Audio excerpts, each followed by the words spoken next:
Hi everyone. So I'm going to be talking about how SLPs and interpreters can work together effectively and some of the steps they should follow. And I'm also going to be talking about a model that SLPs can follow when working with interpreters. So to start that off, I wanted to talk about some of the roles and responsibilities that interpreters and SLPs might have within this context. Interpreters, transliterators, and translators can serve as cultural and linguistic brokers.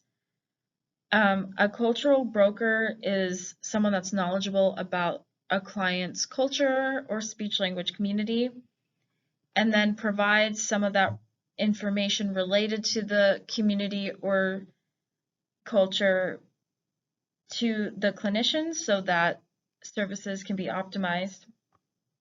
Second, a linguistic broker is a person that's knowledgeable about the client's speech community or communication environment and provides this valuable information about the language and sociolinguistic norms to the clinician.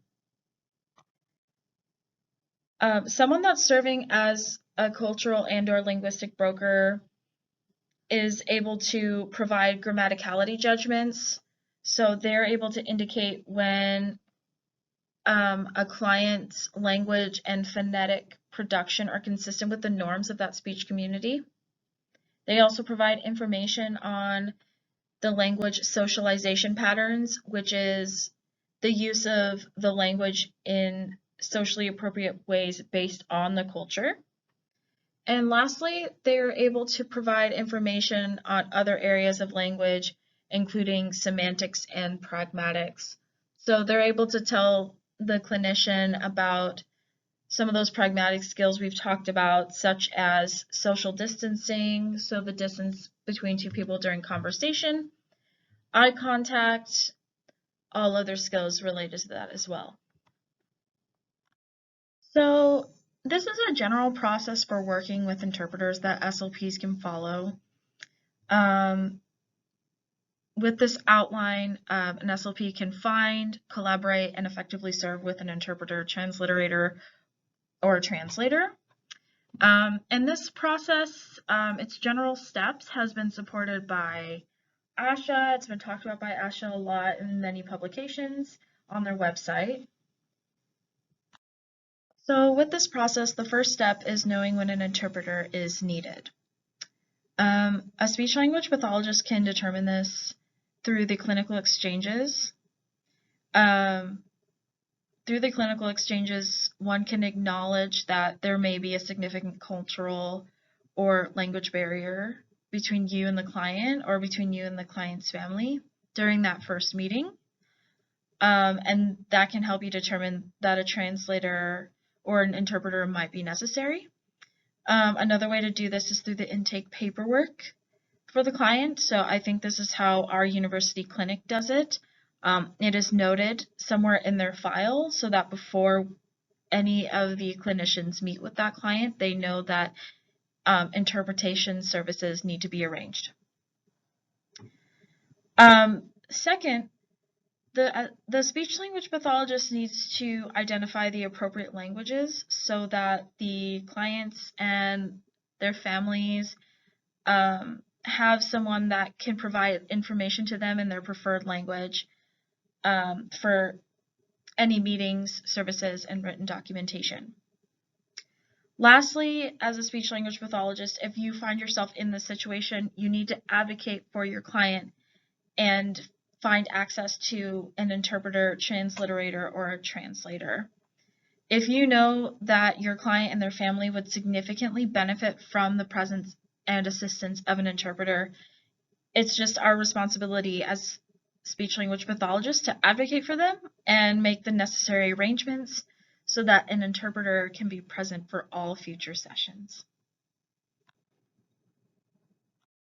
The second step in this process is hiring a trained professional, and there are many qualifications one needs to be considered a trained, certified interpreter, translator, or transliterator, as Liz mentioned. So first, they of course need to have near native proficiency in the appropriate languages, dialects, and communication systems for a specific culture. Second, they need to have the ability to provide accurate translations, interpretations, and transliterations from one language to another, or from one communication system to another. Third, they need to understand the particular culture and community tied to the language they have proficiency in. They also need to understand basic principles of assessment and intervention should they work with speech-language pathologists. And along with this understanding, they need to have the ability to provide context to the client and the family about the assessment and intervention, and also about the clinical objectives and professional terminology that will be used. They also need to have professional ethics. They need to understand those professional ethics, including client-patient confidentiality and the need to limit bias. And lastly, they need to understand that each country has its own sign language and that dialectal differences exist in sign language as well, should they provide services for the D-deaf community or any other individual that uses sign language as their main mode of communication. The third step in this process is to plan your assessment and or the intervention in consultation with the interpreter. So first, plan in advance any appropriate physical accommodations. So that might mean including the placement of a phone, computer, and or a video screen to ensure visibility and audibility during remote sessions. This also includes taking into account the space, the lighting, and the noise in the area you plan to do the assessment or the intervention session. The second thing is creating an environment for successful collaboration with the interpreter.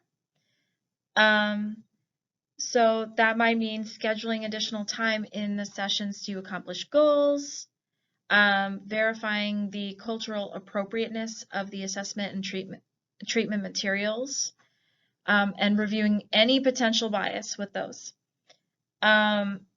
Also, it's good to review the prompts in an assessment for any linguistic influences. And also understanding that the translation of written material from English to a non-English language may alter the intent and overall readability of the document. Next, you want to obtain information on the client's own cultural and linguistic influences.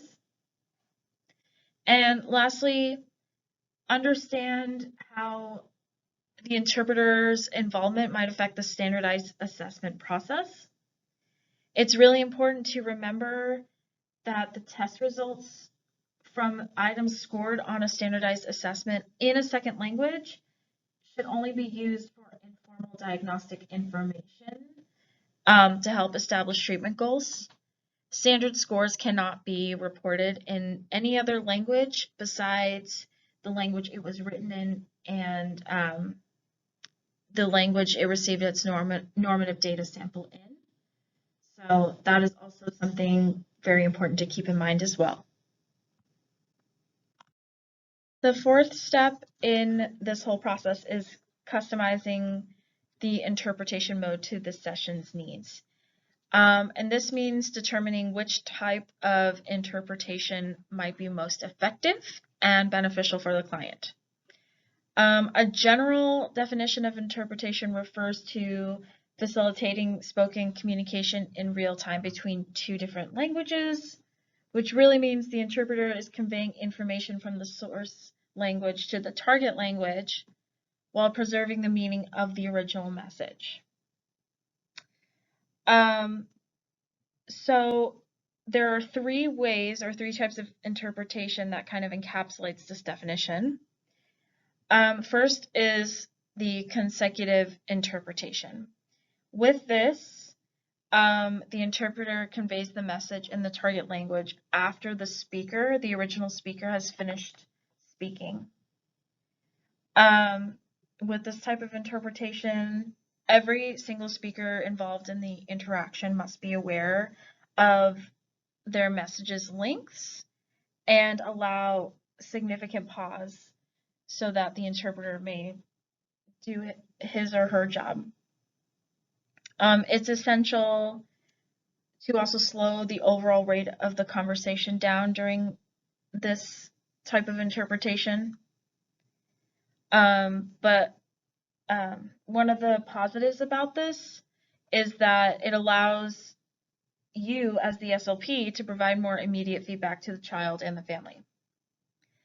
The second type is simultaneous interpretation, and that occurs when the interpreter translates the message as soon as he or she can formulate all or some of it in the target language. So this usually occurs as the speaker is still verbalizing the original message. Within auditory-based intervention programs, this is strongly discouraged unless it's incorporated with whispered interpretation. And whispered interpretation is the exact same as simultaneous interpretation, except the interpreter is whispering in the ear of the client or the clinician, so as not to be as intrusive or to interrupt as much. So this can also be an option as well.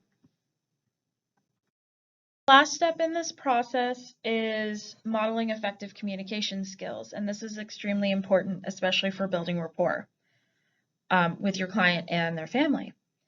So it may happen quickly that the parent, the family, the client may develop an immediate bond with the interpreter, since they're communication partners that share similar linguistic and/or cultural backgrounds. But it's important to note that the emotional content of each message within the interaction is still entirely in the hands of the SLP. So it's important during these interactions to continually model effective communication habits. And that would be such as making culturally appropriate eye contact, just generally looking at the people that you are addressing, and to really listen and be an active listener to your communication partner, which is usually the client or the parent or the person that you are serving. It's also important to remember to pause between conversational turns to give time for processing and for appropriate translation and interpretation, and refrain from interrupting others and their interactions unless you truly need clarification or are confused about something that is crucial to the assessment or intervention process. The final few slides of this video are going to be going over the bid process, which is a model that SLPs commonly use with interpreters. The bid process stands for briefing, interaction, and debriefing. And it's a very effective way to work effectively and establish a good collaborative relationship with an interpreter. So to begin, we'll discuss briefing. So during the briefing period, which occurs before the assessment or intervention session itself, the interpreter and the SLP need to discuss important details and the interaction style. So this might be learning proper greetings and appropriate pronunciations that are a part of the family's primary language, providing any written information prior to the meeting, which might include visual references, topics to be covered, technical terms and abbreviations, This is also a really great time for the SLP and the interpreter to establish a rapport. And then this is also a great time to discuss some of the pragmatic characteristics of the culture and the language that the family and the client are a part of. So they might discuss which gestures may or may not be used, or if they should be used at all, the possible influence of vocal intonation, how feedback should be delivered, and if any other types of cues may inadvertently influence the session in unanticipated ways. This is also a great time to determine how the SLP and the SLP and the interpreter will react or interact during this time. So they might discuss prompts or cues that the interpreter can use if the clinician is not speaking clearly, or if what they're saying is unclear and they might need some clarification on. And they might also talk about just the general goals and the procedures of the session and what that interaction between the two should look like. They're also going to discuss confidentiality, assessment procedures, and data collection together. So regarding the assessment administration, the clinician wants to ensure that the interpreter is aware of the purpose of the procedures and techniques, and understand the need to provide test stimuli in the client's language that are as close as possible to the English prompts to elicit the desired type of response. And this is a perfect time to really prepare for that. It's also important to provide copies of the assessment prompts in advance to avoid any site translations. A lot of prep needs to go into this. And then for the data collection piece, they will discuss procedures for capturing the client's verbal and behavioral responses. So the second part is talking about the interaction piece. So this is occurring during the assessment. So at this point, the interpreter or the transliterator or the translator is introducing the clinician to the client and vice versa in the client's native language. The interpreter is also assisting in describing the role of the clinician, describing their role in the room, and clarifying any expectations. And this is all a part of establishing that rapport with the client and the family and describing the roles. So next, they're going to consider language use, pragmatics, and nonverbal communication. So they're going to use short, concise sentences, avoid figurative language, idiomatic expressions, as these are not easily conveyed between different languages. They're also going to avoid some of that oversimplification. It's the job of the interpreter to directly translate the clinician's professional and clinical terminology in regards to diagnoses, recommendations, and any other relevant information that the family needs. And then this is also the time when the clinician will introduce, with the help of the interpreter, some written materials in the client's and family's preferred written language. Lastly, this is the debriefing portion of this whole process. So this is after the assessment or the intervention has occurred, and it's time for the clinician, so the SLP and the interpreter, to go over their findings, what they observed, and any of the test scores. So at this time, any language samples might be transcribed and analyzed together so that the specific information about pragmatics, syntax, grammar, vocabulary, the flow of the interaction, just really all aspects of the communication can be determined and thoroughly translated so that the true meaning has been made and understood. This is super important because reviewing the client's responses as well as the target responses with the interpreter can help determine if they have been at all influenced by cultural and or linguistic variables. They are also going to discuss, aside from that, any difficulties, concerns, how to improve for future sessions. So if there were any hiccups regarding the interaction or the communication style between the interpreter and the SLP, this is the time that they're going to address it so that it does not occur again in the future. And they're also going to discuss what went well so that they can keep some things up as they continue to work together.